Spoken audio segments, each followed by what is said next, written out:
Hey, this is Van Hargis with Van Hargis Horsemanship, heading over to the ranch. Appreciate you guys joining us on the ranch road. Get this thing all started up.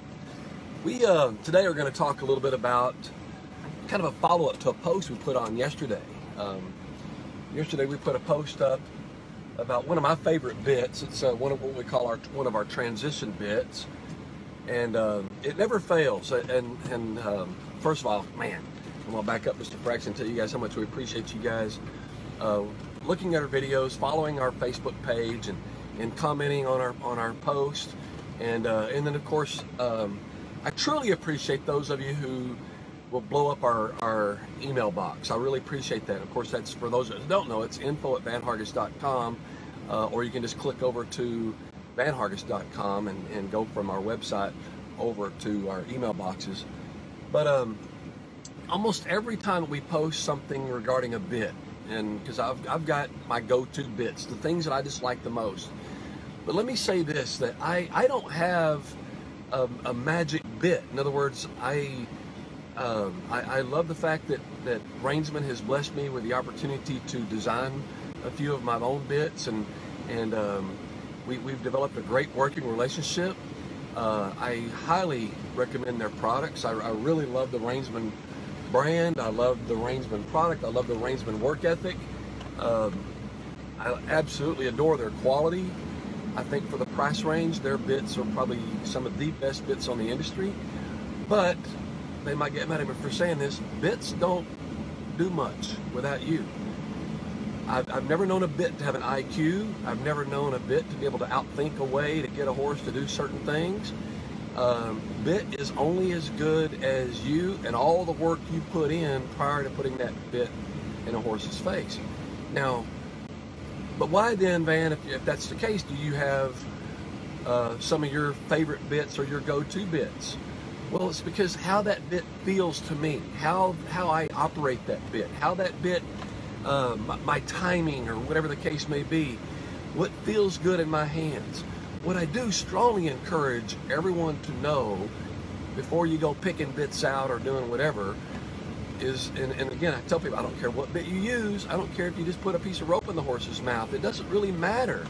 What really matters, though, is that you know how that piece of equipment affects your horse. You know how it works. You know how it operates. You know what you're trying to achieve, and you know how to use it. If you know those things, and you've got the time and the patience and willingness to put in that time and patience, then it doesn't really matter what that piece of equipment is. You will figure out a way to make whatever piece of equipment you know or that you have work. So, yesterday we posted one of my favorite ones, the thing that feels good in my hands, the things that I get really good results from for me personally, was what we refer to as our correction mouthpiece.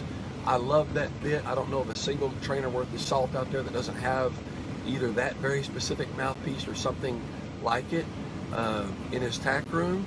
It's a favorite bit. But every time we post a bit post of some sort, I'm usually bombarded about, well, will this bit help my horse stop? And we're going to talk a lot about that over the next several weeks, months, or whatever the case may be, because I've always been blessed with the ability to get horses to stop really big, and people always want to know why. What's your secret, Van? Well, the secret is I don't focus on it.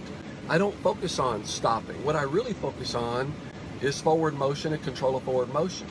I work on those. When I really push and work on forward motion and control of forward motion, and my horses knowing that I'm the one pushing and making them go, so to speak, I don't make them stop, I let them stop. Once that horse is stopping, once that horse is asking to stop, from there, all I do is enhance it. In other words, I only enhance what the horse is already asking to do, so we can get bigger and better stops. But I'm telling you, there's not a bit out there that makes that happen. What makes that happen for you is focusing on the forward motion and the control of forward motion. So I really appreciate all the questions and the comments about our bits, but I don't want to shatter anybody's hopes and dreams, but the reality is it's not the bits that make the horse. It's you, your knowledge, your timing, and what you do with that equipment. That's what really makes a big difference, okay? Focus on that, and I'm already here at the ranch, about to pull up here at the horse barn, but I just want to tell you guys again how much I really appreciate you guys contacting us. If you have further questions about the bit we posted yesterday, feel free to ask me. I just hope and pray that you don't get disappointed with my responses when I tell you, it's not the bit. Do I recommend it? Yes, I recommend it, but at the same time, not unless you're willing to put in the time and the effort to know how to use it and know how it affects your horse. Again, thanks you guys for joining us. Thank you guys for following me each and every day on the Ranch Road. I appreciate those of you who are commenting about how much you're appreciating this series, and we look forward to keeping it coming to you. Well, I better get out and ride some ponies and get some stuff done with our interns. Thank you guys so much. We look forward to talking to you next time, and thanks for joining me on the Ranch Road.